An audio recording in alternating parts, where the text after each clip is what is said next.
Naalala mo pa ba noong bata ka? Kahit ulan o init, hindi ka agad nagkakasakit? Pero ngayon, parang konting lamig lang inuubo ka na agad. Konting puyat lang, lagnat na kinabukasan. Nakakatakot isipin na dati kayang-kaya mo ang lahat, pero ngayon parang mabilis kang mapagod. Pero teka lang, may magandang balita. Hindi pa huli ang lahat para palakasin ulit ang resistensya mo. Kasi may mga simpleng paraan para maging matatag muli ang katawan mo, kahit anong edad mo ngayon. Habang tumatanda tayo, natural na humihina ang ating immune system. Kaya mas madalas tayong kapitan ng sipon, trangkaso, o kahit simpleng ubo na ayaw mawala. Pero tandaan mo, hindi ibig sabihin nito ay wala ka nang magagawa. Ang katawan ng tao ay parang halaman. Kapag inalagaan mo sa tamang paraan, mamumulaklak ulit sa lakas. Kaya sa video na ito, ituturo ko ang mga natural na paraan para mapalakas ang resistensya mo. Walang mahal na gamot, walang komplikadong procedure, puro mga hakbang na kayang-kaya gawin sa bahay. Unahin natin ang unang sekreto ng mga seniors na hindi madaling dapuan ng sakit, tamang pagkain. Alam mo ba na ang tunay na bitamina ay hindi laging nasa bote, kundi nasa plato mo araw-araw? Halimbawa, ang malunggay. Madalas natin itong tinitingnan na simpleng gulay lang. Pero sa totoo lang, napakayaman nito sa vitamin C, iron at calcium. Ang mga nutrients na ito ang tumutulong sa katawan para lumaban sa mga mikrobyo at impeksyon. Kaya kung gusto mong lumakas, subukan mong magluto ng tinola o monggo na may maraming malunggay. Masustansya na, mura pa. Sunod naman ang luya. Isa ito sa mga paborito kong natural na lunas sa katawan. Kapag sinimulan mong uminom ng salabat tuwing umaga o bago matulog, mararamdaman mong parang gumagaan ang dibdib mo. Ang luya ay may anti-inflammatory at antibacterial properties. Ibig sabihin, nililinis nito ang lalamunan at pinapakalma ang katawan. Kaya kung gusto mong iwas ubo o iwas trangkaso, gawin mong habit ang salabat. Pangatlo, tubig. Simple lang, pero madalas nakakalimutan ng marami. Alam mo ba na kahit konting dehydration lang ay nakakapagpahina ng immune system? Kapag kulang sa tubig, bumabagal ang daloy ng dugo at mas hirap ang katawan na labanan ng sakit. Kaya siguraduhing uminom ng 8 hanggang 10 baso ng tubig araw-araw. Huwag sabay-sabay, pero hati-hatiin mo sa buong araw. At kung kaya, dagdagan pa ng sabaw ng gulay o sabaw ng manok para sa dagdag sustansya. Isa pang napakahalagang bagay, tulog. Maraming matatanda ang hirap matulog, pero tandaan mo, habang natutulog ka, gumagana ang repair system ng katawan.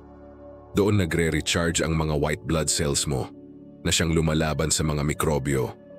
Kaya kung kulang ka sa tulog, parang binabawasan mo rin ang kakayahan ng katawan mong lumaban.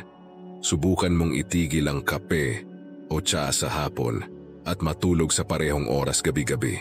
Kung hindi pa rin makatulog, pwede kang uminom ng mainit na gatas bago humiga.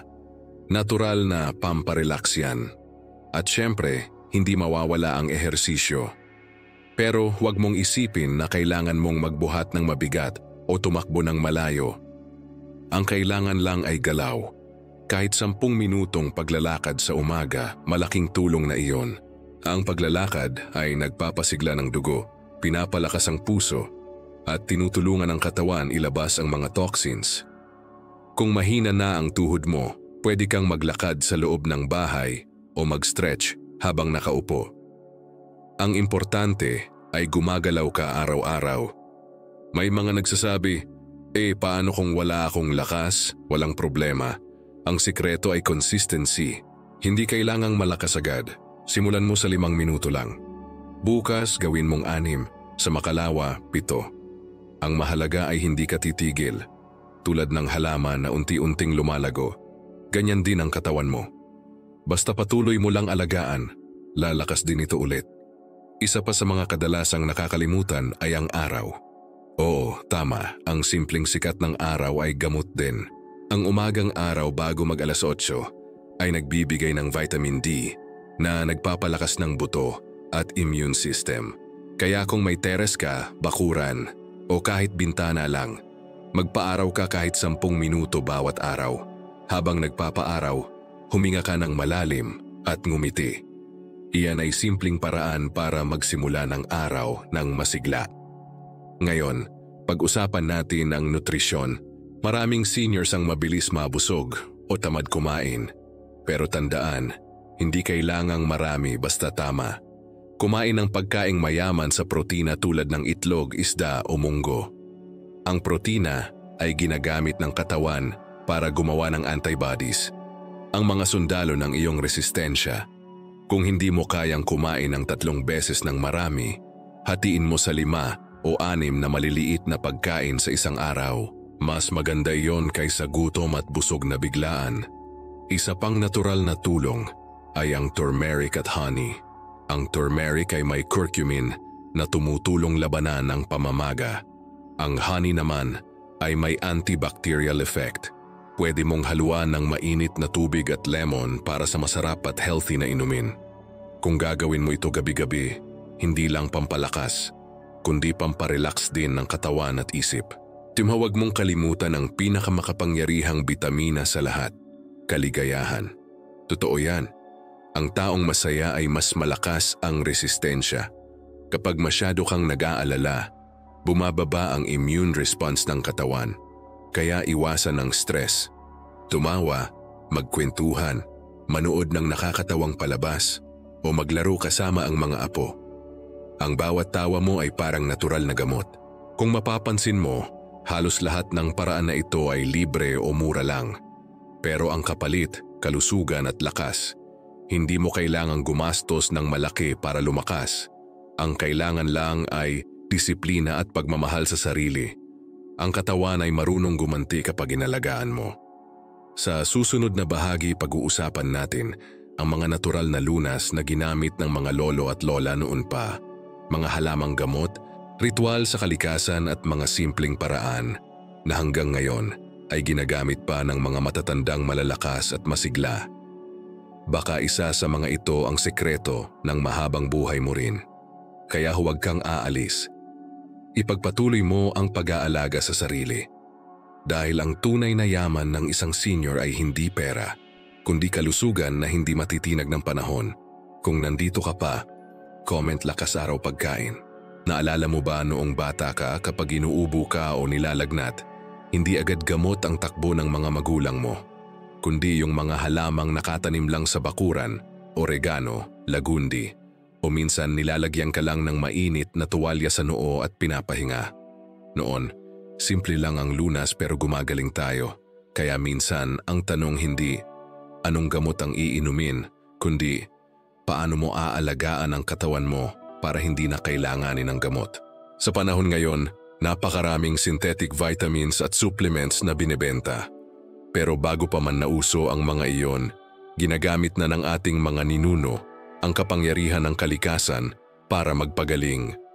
At ang maganda, karamihan sa mga ito ay ligtas, mura, at epektibo pa rin hanggang ngayon. Kaya kung gusto mong lumakas ang resistensya mo sa natural na paraan, balikan natin ang mga subok na pamamaraan ng mga matatanda noon pa. Unahin natin ang oregano. Isa ito sa pinakaunang halamang tinuruan sa atin ng mga lola. Madalas ginagamit sa ubo, sipon at baradong ilong. Pwede mo itong gawing tsaa sa pamamagitan ng pagpapakulo ng ilang dahon sa isang tasa ng tubig. Pagkatapos, palamigin ng kaunti at inumin. Nakakatulong ito para lumuwag ang paghinga at mapalabas ang plema. Kung ayaw mo ng mapait na lasa, pwede mong haluan ng konting honey para mas madali sa panlasa. Ang simpleng halamang ito ay may natural na antiseptic properties na lumalaban sa bakterya sa katawan. Pangalawa, lagundi. Isa ito sa mga paborito kong halamang gamot dahil subok na ng Department of Health mismo ang bisa nito. Ang lagundi ay natural na gamot sa ubo at hika. Pero higit pa diyan, nagpapalakas din ito ng baga at immune system. Pwede mo itong pakuluan at gawing tsaa. O kung ayaw mo ng ganon, marami ng available na lagundi capsule o syrup sa botika. Kung gagamitin mo ito regularly, Makakatulong itong linisin ang daanan ng hangin. Sunod naman ay saluyot, pagi ng paghinga. Sunod naman ay saluyot. Madalas itong nakikita sa mga probinsya pero bihira ng kainin ng mga kabataan ngayon. Ang saluyot ay mayaman sa fiber at antioxidants na nagpapabagal ng pagtanda ng cells. Sa mga matatanda, napakahalaga nito kasi tinutulungan itong panatilihing maayos ang pagtunaw ng pagkain at malakas ang katawan. Isama mo lang ito sa tinola, munggo o ginisang gulay at napakalaki ng tulong niyan sa resistensya. Isa pang kilalang panlaban sa sakit ay ang bawang. Oo, yung simpleng bawang na ginagamit sa pagluluto. Hindi lang ito pampasarap ng adobo o sinigang, kundi natural din itong antibiotic. Ang bawang ay may compound na tinatawag na alisin na kayang pumatay ng bakterya at virus sa katawan. Kaya kung gusto mong lumakas, subukan mong kumain ng 1 o 2 piraso ng bawang araw-araw. Pwede mong haluan ng kanin para hindi masyadong matapang ang lasa. Ngayon, pag-usapan natin ang suob o steam therapy. Noon pa man, ginagawa na ito ng mga lola natin kapag nilalagnat o sinisipon. Simple lang, magpakulo ng tubig, lagyan ng dahon ng eucalyptus, luya o asin, tapos ilagay sa palanggana. Takpan ng kumot at magpausok ng ilang minuto. Ang init mula sa singaw ay tumutulong para lumuwag ang sipon at mapabilis ang paghinga. Bukod sa physical benefit, nakaka-relax din ito ng isip. Kaya pagkatapos magsuob, siguradong magaan ang pakiramdam. Isa pa sa mga natural na pampalakas ay ang salabat. Maraming seniors ang gumagawa nito sa umaga para painitin ang katawan. Pero alam mo bang bukod sa pampainit, nakakatulong din ito para mapalakas ang immune system. Ang luya na nilalaga ay may natural na antioxidants na pumipigil sa pagdami ng virus. Kapag sinamahan mo pa ng honey o lemon, magiging kumpletong inumin ito para sa kalusugan. Uminom ka ng 1 tasa tuwing umaga at mapapansin mong bihira kang magkasakit. Pag-usapan din natin ang tanglad o lemongrass. Madalas ginagamit bilang pampabango o pampalasa, pero may medicinal effect din ito. Nakakatulong ito sa pag-detox ng katawan at sa pagpapababa ng kolesterol. Pwede mo rin itong gawing tsaa.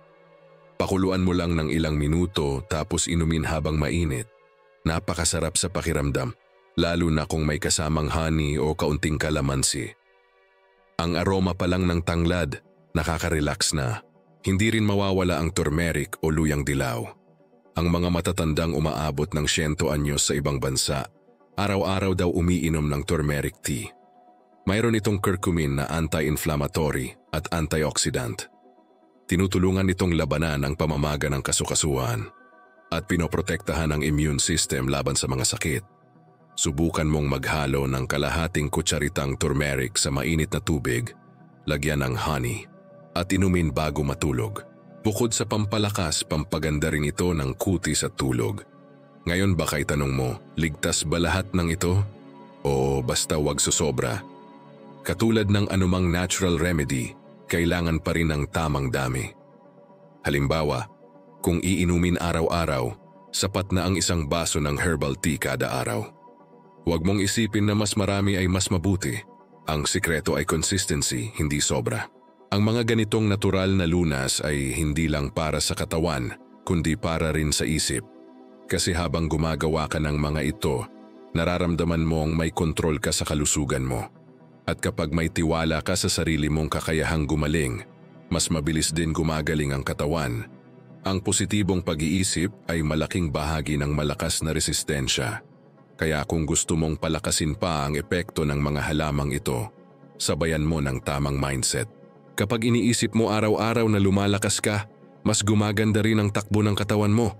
Halimbawa, habang umiinom ka ng salabat o oregano tea, isipin mo, bawat lagok na ito, nagbibigay ng lakas sa katawan ko. Baka simple lang pakinggan, pero napakalaki ng epekto sa puso at isipan. Ang kalikasan ay regalo ng Diyos sa atin. Binigyan tayo ng mga halamang gamot para hindi tayo umasa lang sa mamahaling gamot. Kaya gamitin natin ang mga ito nang may pasasalamat at disiplina. Lahat ng kailangan ng katawan mo, nandoon na sa paligid mo. Kailangan mo lang matutunang pakinggan ang katawan mo at kumilos bago pa lumala ang sakit. Sa susunod na bahagi, pag-uusapan naman natin kung paano mo mapapangalagaan ang katawan araw-araw gamit ang mga simpleng gawain, mga routine na kahit nasa bahay ka lang, kayang-kaya mong gawin para patatagin pa lalo ang resistensya mo. Minsan, hindi lang pagkain at halamang gamot ang kailangan, kundi tamang disiplina sa araw-araw. Kaya huwag kang aalis dahil sa susunod, matututunan mo kung paano gawing parte ng araw mo ang kalusugan. Nang hindi mo namamalayan, mas nagiging malakas at mas masigla ka araw-araw. Kung naniniwala kang kayang bumalik ng lakas mo, comment Lunas Lakas Kalikasan. Naalala mo ba nung bata ka? Kapag paggising mo sa umaga parang puno ka ng enerhiya. Wala pang kape pero ang gaan ng katawan mo. Pero ngayon minsan pagdilat pa lang ng mata, parang pagod ka na agad. Marami ang nag-aakala na normal lang ito sa pagtanda. Pero hindi totoo yan. Ang totoo, kaya mo pa ring maramdaman ang lakas na iyon. Kailangan mo lang balikan ang tamang mga gawain araw-araw. Sabi nga nila, ang kalusugan ay hindi lang tungkol sa gamot o pagkain. Ito ay resulta ng araw-araw na disiplina at tamang pag-aalaga sa sarili.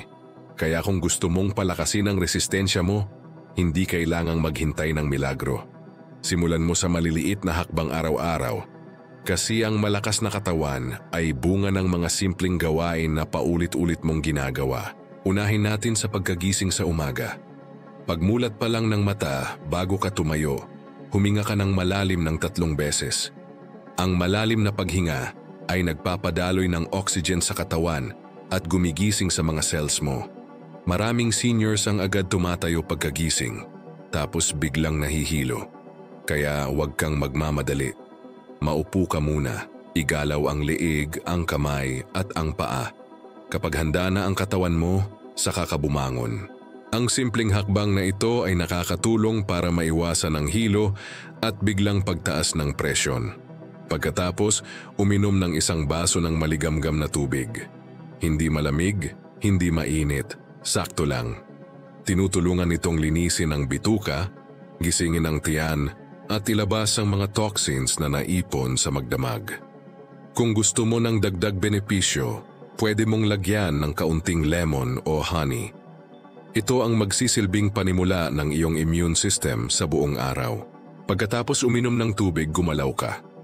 Kahit 5 minuto lang ng simpleng stretching o paglalakad sa paligid ng bahay, napakalaki ng tulong niyan.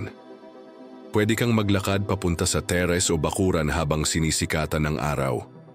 Ang liwanag ng araw sa umaga ay nagpapataas ng serotonin, ang happy hormone, na nakakatulong laban sa stress. Tandaan, kapag masaya ang isip, mas malakas ang resistensya. Pagdating naman sa pagkain, subukan mong sundan ang balanse at kulay sa plato. Ibig sabihin, siguraduhing may gulay, prutas, protina at carbohydrates sa bawat kain.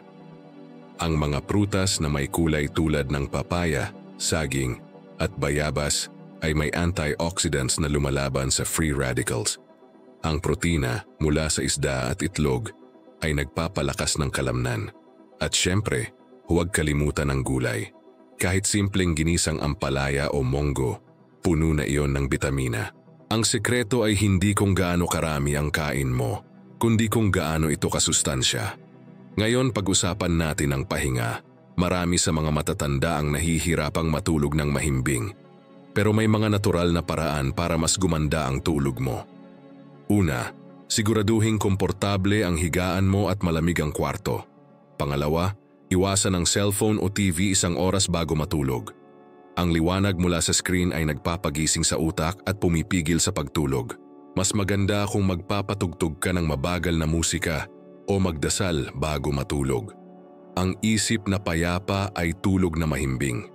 Isa pa sa mga dapat bantayan ay stress. Ang stress ay isa sa pinakamatinding kalaban ng resistensya.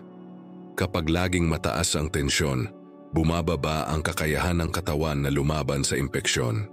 Kaya kung gusto mong lumakas, alamin kung paano magpahinga hindi lang sa katawan, kundi pati sa isipan. Maglakad-lakad sa labas, makipag-usap sa mga kaibigan o mag-alaga ng halaman.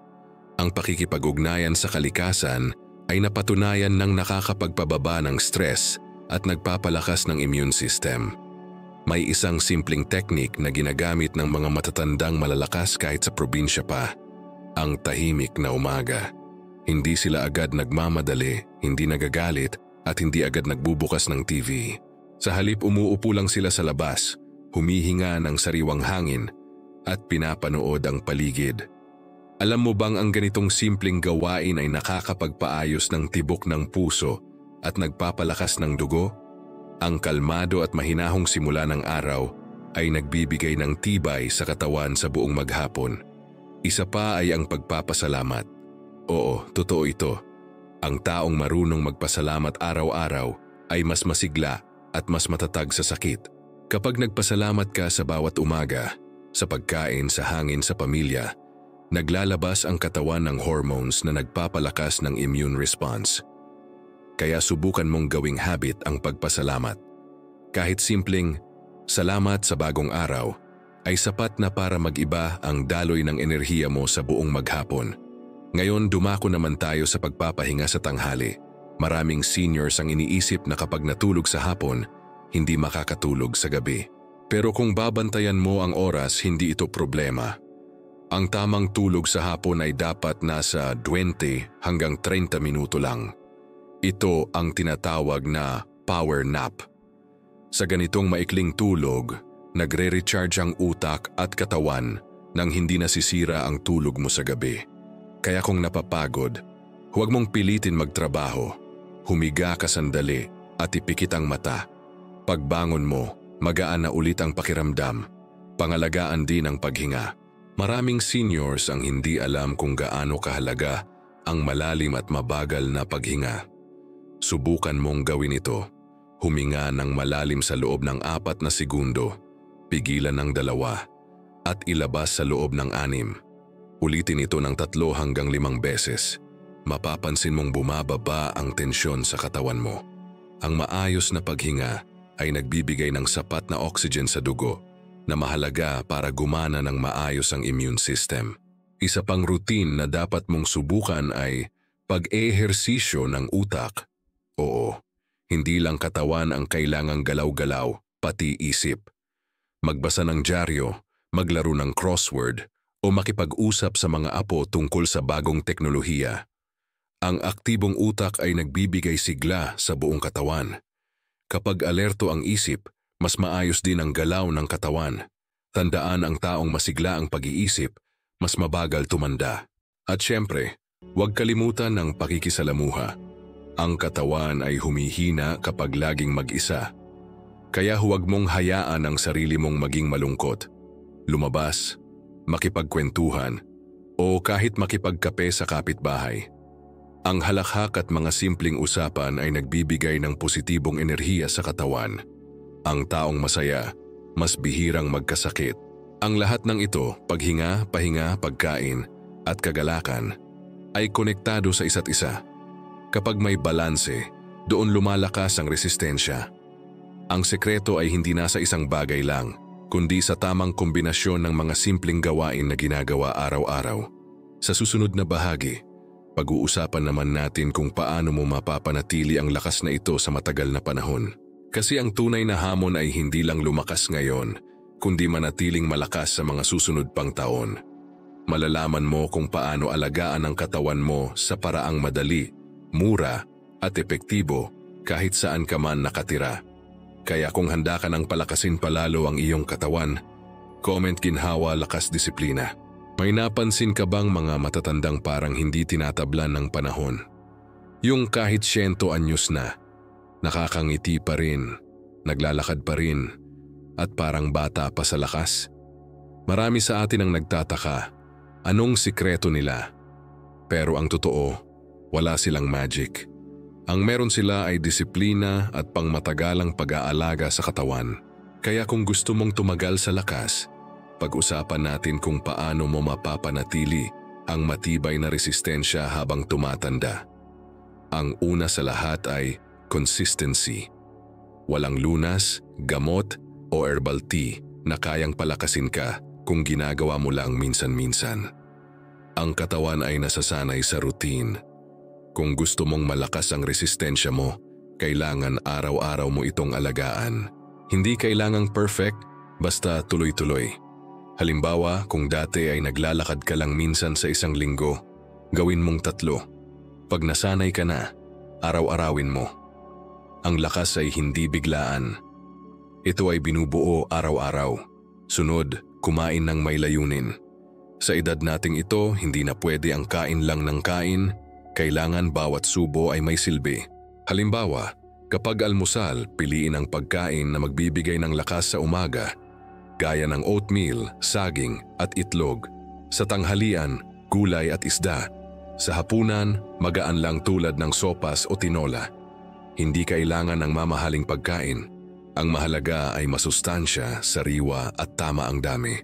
Kung kaya mo, maghanda ng pagkain sa bahay para siguradong malinis at walang labis na mantika o asin. Isa pang dapat tandaan ay iwasan ang sobrang asukal at alat. Alam mo ba na ang sobrang alat at asukal ay nagpapahina ng immune system? Oo, kasi pinapahirapan nito ang katawan magayos ng mga cells. Subukan mong bawasan ang soft drinks, instant noodles at mga delata. Hindi mo kailangang alisin agad pero unti-unti. Halimbawa, kung araw-araw ka nagso-soft drinks, gawin mong 3 beses isang linggo muna. Pag nasanay, bawasan pa. Ang katawan mo ay magpapasalamat sa iyo sa katagalan. Ngayon, pag-usapan natin ang tamang pag-inom ng bitamina. Oo, natural remedies ang sentro natin, pero hindi ibig sabihin ay bawal ang supplements. Pwede pa rin gumamit ng mga bitamina tulad ng vitamin C, D at zinc. Basta tama ang dosage at payo ng doktor. Tandaan, ang supplements ay dagdag lang, hindi kapalit ng totoong pagkain. Kung kulang ang kinakain mo ng prutas o gulay, doon mo lang kailangan ng tulong ng supplement. Pero kung kumakain ka ng tama, minsan sapat na ang natural na bitamina mula sa pagkain. Isa pa sa sekreto ng malakas na resistensya ay ang tamang oras ng pahinga. Hindi lang tulog sa gabi ang importante, kundi ang pagbigay ng oras sa sarili mo. Maraming seniors ang laging abala, nag-aalaga ng apo, nagluluto, naglalaba, pero kailangan mo rin ng oras para sa sarili. Umupo ka lang minsan, huminga ng malalim at huwag mo nang isipin ang problema. Kasi kapag laging pagod ang katawan, mas madaling dapuan ang sakit. Ang tunay na kalakasan ay galing sa balansing buhay. May trabaho, may pahinga, may saya. Huwag mo ring kalimutan ang kalinisan. Ang simpleng paghuhugas ng kamay bago kumain at pagkatapos magbanyo ay isa sa pinakamabisang proteksyon laban sa sakit. Ang mga mikrobyo ay mabilis dumami sa paligid, lalo na kung mainit o maalikabok ang panahon. Kaya siguraduhing malinis ang paligid mo. Maglinis ng kwarto, palitan ng bedsheet, at punasan ang mga madalas hawakan tulad ng mesa o telepono. Ang kalinisan ay unang hakbang ng kalusugan at syempre mahalaga rin ang pakikipag-ugnayan sa doktor. Hindi ibig sabihin na puro natural remedies ay hindi ka na magpapasuri. Ang regular na check-up ay paraan para malaman kung may dapat bantayan bago pa ito lumala. Ang iba kasi, kapag nakakaramdam ng sakit, saka lang nagpatingin. Pero tandaan, mas madali ang pag-iwas kaysa sa pagpapagaling. Magpa-blood pressure check ka kahit minsan 1 buwan. Kung may diabetes o alta presyon ka, sundan ang payo ng doktor. Walang masama sa preventive check-up. Isa ito sa pinakamagandang investment para sa sarili. Ngayon, pag-usapan natin ang pag-iwas sa bisyo. Alam kong may ilan na sanay sa kape, sigarilyo o alak, pero kung gusto mong tumagal pa ang buhay mo, ito ang pinakamahalagang desisyon. Bawasan o itigil na ang bisyo. Ang sigarilyo ay nagpapahina ng baga at resistensya. Ang sobrang alak ay sumisira sa atay at sa kakayahan ng katawan lumaban sa sakit. Hindi madali, pero posible. Pwede mong simulan sa pagbabawas. Kalahati ng dati mong iniinom hanggang sa tuluyang matigil. Kapag nagawa mo ito, mapapansin mong mas maayos ang tulog, mas magaan ang hinga, at mas malakas ang katawan. Kasunod nito ay panatilihin ang positibong pag-iisip. Ang stress, galit at takot ay may direktang epekto sa resistensya. Kapag laging mabigat ang loob, bumababa ang lakas ng immune system. Kaya iwasan ang masyadong pag-aalala. Subukan mong magdasal o magmeditasyon araw-araw. Kapag inilalapit mo ang sarili mo sa Diyos, lumalakas hindi lang katawan mo, kundi pati puso mo. Ang panalangin at positibong pananaw ay parang natural na gamot na walang side effect. Isa pa, alagaan mo rin ang relasyon mo sa pamilya. Ang pakiramdam ng pagiging mahalaga ay nakakapagbigay ng lakas. Kaya kung minsan may tampuhan, ayusin agad. Makipagkwentuhan sa mga anak o apo. Magbahagi ng kwento o karanasan. Ang pakikisalamuha sa pamilya ay naglalabas ng oxytocin, ang hormone of connection na nagpapasaya sa puso at nagpapalakas ng resistensya. At kung gusto mo talagang manatiling malakas sa mahabang panahon, panatilihin ang galaw. Kahit simpleng pagwalis, paglalakad o pagsayaw habang may tugtog, malaking bagay iyon. Ang katawan ay ginawa para gumalaw. Kapag masyado kang nakaupo o nakahiga, humihina ang daloy ng dugo at nababawasan ang oxygen sa mga selula. Kaya kahit anong edad mo, kailangan ng galaw. Kung hirap mag-ehersisyo, pwede mong sabayan ng musika. Kapag masaya ang galaw, mas nagiging madali itong gawin araw-araw. Ngayon baka iniisip mo, paano ko masisigurong magagawa ko ito araw-araw?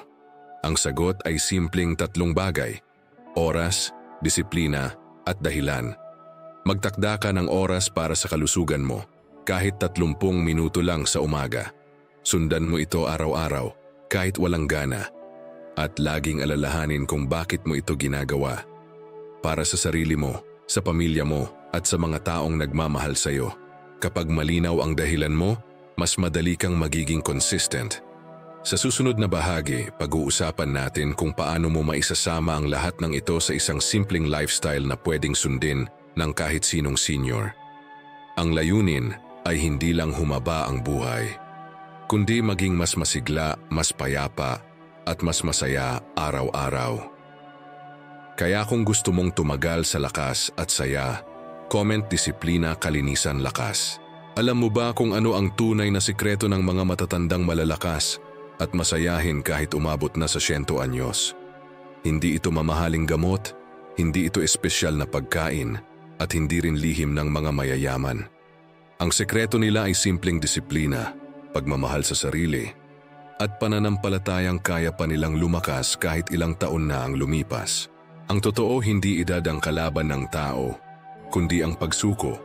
Kaya kung nararamdaman mong madali kang mapagod o parang hindi mo na kayang bumalik sa dating lakas mo, tandaan mo ito, hindi huli ang lahat. Ang katawan mo ay marunong gumaling basta bigyan mo ng pagkakataon. Kahit ngayon mo palang sisimulan, hindi pa huli. Lahat ng pinagdaanan mo, lahat ng sakit at pagod, kaya pa ring ayusin ng katawan mo kung bibigyan mo ito ng tamang pag-aalaga. Balikan natin sandali ang mga natutunan mo. Sa unang bahagi, natutunan mong ang tamang pagkain, tubig, tulog, at paggalaw ay pundasyon ng malakas na resistensya. Sa ikalawang bahagi, nalaman mo ang halaga ng mga halamang gamot tulad ng oregano, lagundi, saluyot, at bawang, mga likas na lunas mula sa kalikasan. Sa ikatlong bahagi, pinag-usapan natin ang mga simpleng gawain sa araw-araw, paghinga, paggalaw at pagngiti na nagbibigay ng bagong lakas. Sa ika-4 na bahagi, natutunan mo kung paano panatilihin ang lakas sa mahabang panahon sa pamamagitan ng disiplina, kalinisan at positibong kaisipan. Ngayon, sa huling bahagi na ito, pag-uusapan natin kung paano mo maisasabuhay lahat ng ito sa isang masayang paraan. Ang unang hakbang sa mas malusog na buhay ay paniniwala. Oo, paniniwala. Kapag naniwala kang kaya mo pang lumakas, doon nagsisimula ang pagbabago. Kasi ang isip mo ang nag-uutos sa katawan mo kung ano ang kaya nitong gawin. Kung araw-araw mong sasabihin sa sarili mo, matanda na ako, wala na akong magagawa, doon humihina ang katawan. Pero kung araw-araw mong sasabihin, malakas ako, kaya ko ito, unti-unting susunod ang katawan mo sa paniniwalang yon. Kaya simulan mo bawat umaga sa simpleng salita, kaya ko pa. Sunod, gawing kasiyahan ng kalusugan. Maraming seniors ang iniisip na ang pag-aalaga sa sarili ay parang trabaho, nakakapagod, paulit-ulit o boring. Pero kapag ginawa mong masaya ang proseso, mas madali itong sundin. Halimbawa, kung nag-i-exercise ka, magpatugtog ng paboritong kanta mo. Kung nagluluto ka ng masustansyang pagkain, isama ang apo mo.